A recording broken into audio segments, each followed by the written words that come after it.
Secrets have weight, not the kind you can measure, not the kind you can see, but you feel it. Some secrets are light, small things, temporary surprises, harmless information that will reveal itself eventually.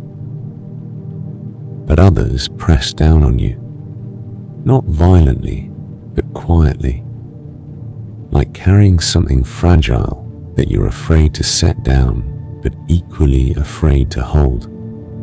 And when a secret becomes too heavy to carry alone, we do something strange.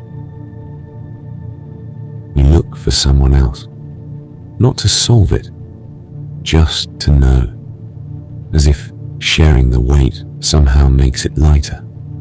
And that's when you turn to someone else and ask the question, can you keep a secret?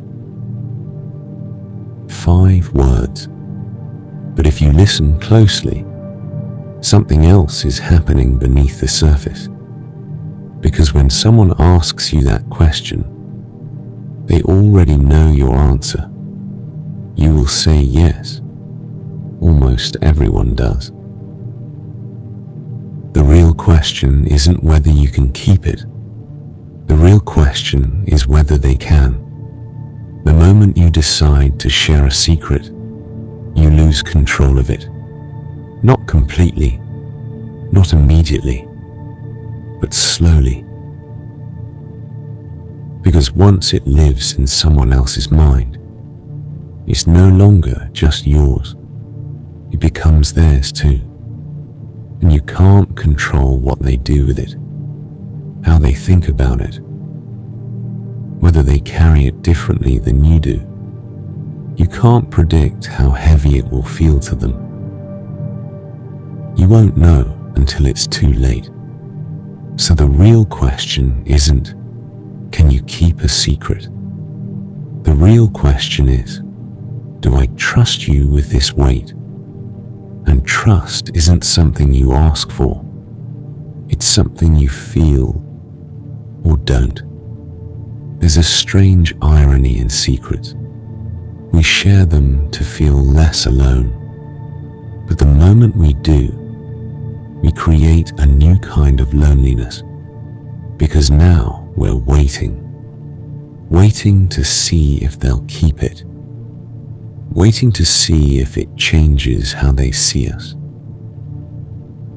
Waiting to see if we made the right choice.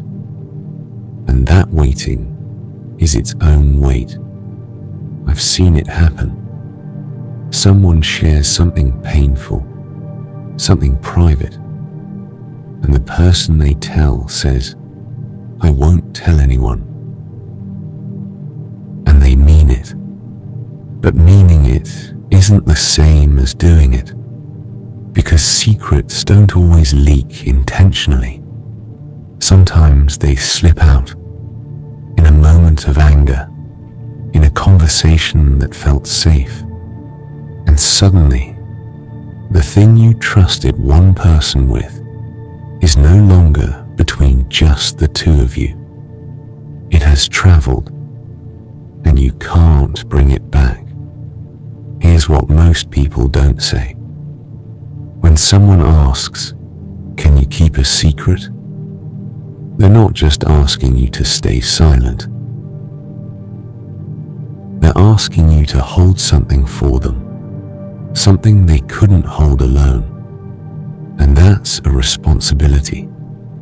Because once you know, you can't unknow. Once you carry it, you can't set it down without consequence.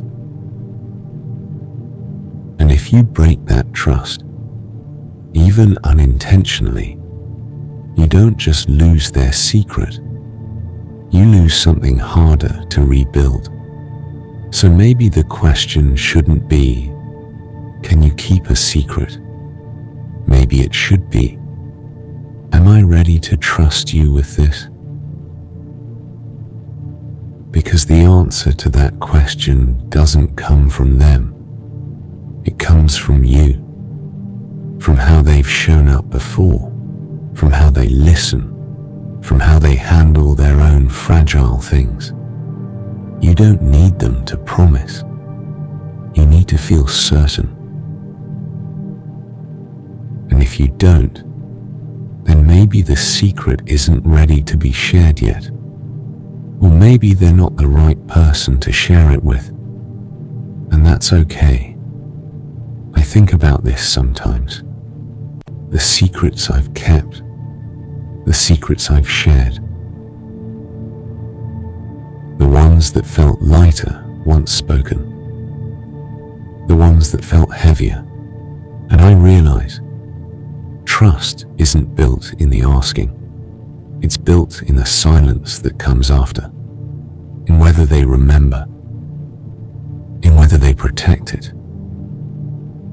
In whether they prove that the weight you gave them was safe with them all along. So no. Can you keep a secret? Isn't really a question. It's something else. And the answer isn't in what they say.